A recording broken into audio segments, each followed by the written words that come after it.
Hey everyone, it's Sean here, your guide to Warcraft, and I'm doing the Pet Battle Dungeon Stratholme today in patch 8.2. Before I get started, I want to give a lot of credit to WoWHead. They made a really good guide on this. It helped me with a lot of the strategies for the boss fights, and without it, this video probably wouldn't be possible. I'm not the biggest expert at pet battles. They've done a really good job on it, and by all means go check them out if you just want kind of more of like a streamlined guide for this. But if you want more of a visual play-by-play that I can offer, then I do appreciate you sticking with me here. So to start with, we're going to be fighting the Belchling. Now, all you want to do is get a Dragonkin pet with the breath ability. It'll take about 3 attacks using your breath and you will take it down. This is just one of the very easy trash mobs, and then your other 2 pets can just be any backup pets. Preferably, I went with like critters. They're usually pretty good against undead. Next, you'll be up against the Sludge Belcher. This is an undead as well, and I just used the Zandalari Kneebiter. I'm sure there's a lot like the Falcazors or other Zandalari pets that will just really get through this one very easily. So you're just going to use Black Claw. You'll be swapped out, just swap back in, and then just continue with Hunting Party, and then whatever you need to do to finish him off. There's no secondary pets in this fight, so your other pets are just literally backup. Again, I went with pets that are strong against undead just in case. If for any reason you don't have any Zandalari pets or any of the like Falcazor pets, rabbits, stuff like that, with anything like critter-wise with Stampede is also really good against it. Also in Nazjatar, there's a new pet called the Chitter Spine Skitterling, I believe, new pets, and they are pretty good against this. I haven't actually got any up to 25 before I went in here, so I didn't use any, but I've heard they are really good in this dungeon. Moving on to stage 3 now, we have the Crypt Fiend and the Wandering Phantasm. I'm going to start with the Crypt Fiend, and really for this you just want to use any pet with the scratch ability. So you've got stuff like the rabbits, the beetles, or the rats. So I just went with a rat, and then make sure you want to have 2 backup pets that are going to be ones that you know are strong. So I went with 2 that were strong against undead. My one regret would be that I wish one of those backup pets was a Dragonkin, because as you can see as the secondary pets there, it's 2 magical themed pets, which the Dragonkin was strong against. So if I could change one thing about this now, which I can pass on to you, is that I would have a Dragonkin pet as a backup. Then moving on to the Wandering Phantasm, same again, make sure you have a pet with scratch. I used another rat. And you want to make sure you have a humanoid pet with you, because this fight has a chance to spawn a Plague Whelp as one of the secondary pets. A humanoid pet can be a good counter for it. Even though humanoids are really weak against undead, just in case, it's best to have it than not have it. And if for any reason you do fail this fight because of that, all you really need is a pet with scratch and then maybe another backup. So if you do fail this one, it's not the end of the world. Just pick another pet with scratch or another humanoid and just try again. It's not really important, so don't panic and reset if this one doesn't go to plan. You will be fine. So now we're going to be moving on to stage 4. This is the first boss fight of the dungeon. This is Liz the Tormentor. Now, I went with a strategy using Ikky and a Dragonkin pet. So with Ikky, just make sure you have the Black Claw and Flock ability, and then make sure your Dragonkin pet has the Tail Sweep ability. That's going to be very important. And then a third pet is really unnecessary, so anything there will be fine.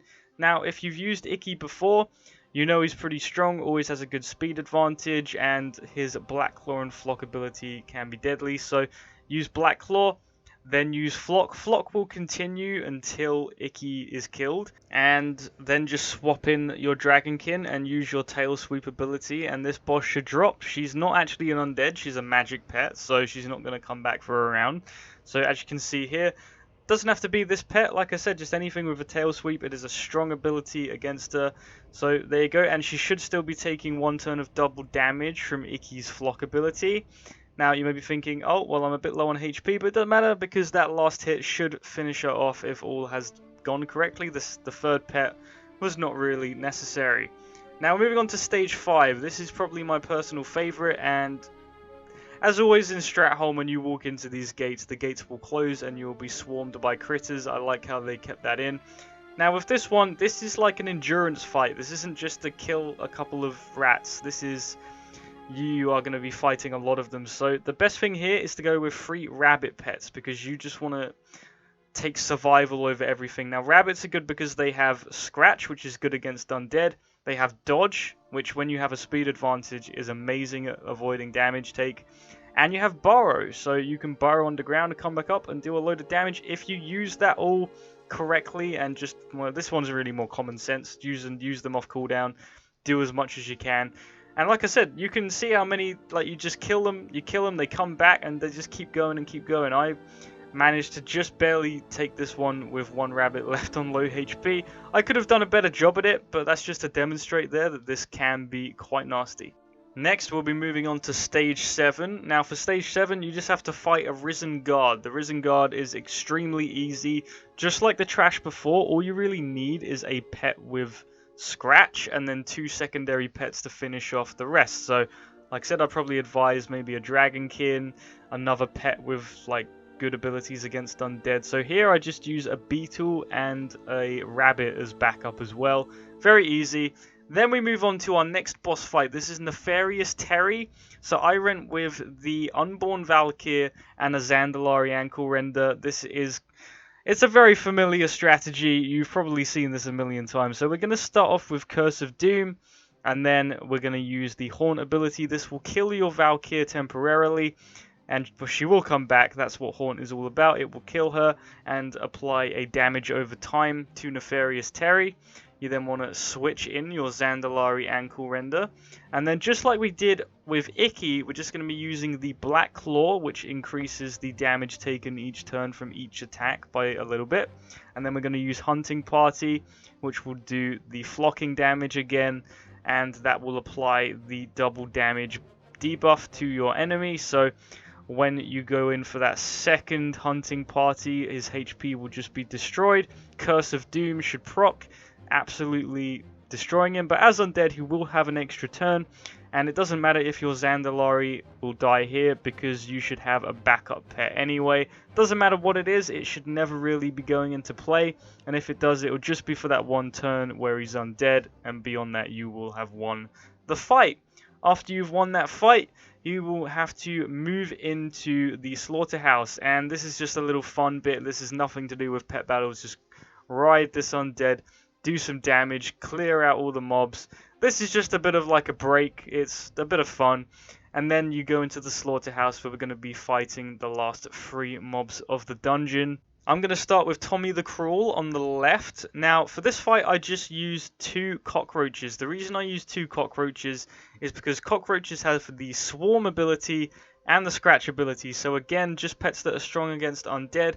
He's just a basic undead ghoul with no secondary pets, but he does use self-heals during the fight. So having the Swarm ability to apply the double damage debuff, combine that with the Scratch ability, will cause some serious damage.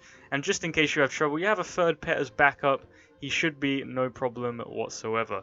Then we move on to Hunter on the right. Now, he again is very easy. Just make sure that you have a pet with Scratch, and in my case I think all of my 3 pets had Scratch, and all he's going to do is swap out your first pet for another pet, and if all 3 pets are just as good as each other in terms of their abilities to harm undead, it is just such an easy fight. Hunter should be no problem whatsoever. But now we're moving on to Blackmane. This is the last fight of the dungeon. He has 2 phases. I went with the Lil'Bling and the rabbit strategy here, so make sure you have Lil'Bling and 2 rabbits. So I had Inflation, Extra Plating, and Make It Rain, with 2 rabbits with Flurry or Scratch. Either one should be fine. And to start with, you're going to want to start with Extra Plating. This will reduce your damage taken. You then want to go with the Make It Rain ability, which is strong against the beasts, and it will apply a 4-turn dot, which will rain gold upon Blackmane. Then use Inflation. Now, Inflation is just the same as the Flock ability or the Stampede ability that we've already been using, like, for the whole video. Very good against bosses, especially when they have the boss debuff. So Inflation will last for 3 turns, just let that happen. Once Inflation has ended, you want to use the Make It Rain ability again. This should finish off the first phase of Blackmane. So here we go, we're going to use Make It Rain again. Now, it missed twice, but the third one was enough to wipe him out with double damage. Then he will turn into the Undead Horse in Phase 2. Just gives him some extra abilities and more damaging abilities. But it should be no problem. He will likely kill Lil'Bling here, but as a mechanical, he will come back for 1 turn, where all you can do is apply the Inflation again. So this is just to keep up the stacking damage debuff, which will become very important. Once he's killed Lil'Bling, just bring in one of your 2 rabbits. I don't think you even need the 3rd one. And just go in with a Flurry or a Scratch ability. Doesn't matter that it's not strong, because the double damage, especially with a rabbit with the speed that it has, will do a lot of damage going first. You should only need to use that ability twice, and on the 2nd Flurry or Scratch, you should kill Blackmane. Now, even though he's a beast, he has been given a 1 turn of undead, so he will come back for 1 turn just to try and finish you off. But with the 3rd pet tagging in, especially as it's a bunny, I just used the dodge ability. You should be completely fine. He will die, and that will be the Stratholme Pet Battle Dungeon completed. You just want to speak to the NPC to teleport out, collect your weekly reward. That's all for this video. So again, a big thank you to WoWHead. A lot of the credit really does go to them in terms of making my video possible and making the clear possible in the first place. All of my links are down below, along with all of the pets that I used for the boss fights. Be sure to subscribe for more guides and videos. Thanks for watching. I'll see you next time.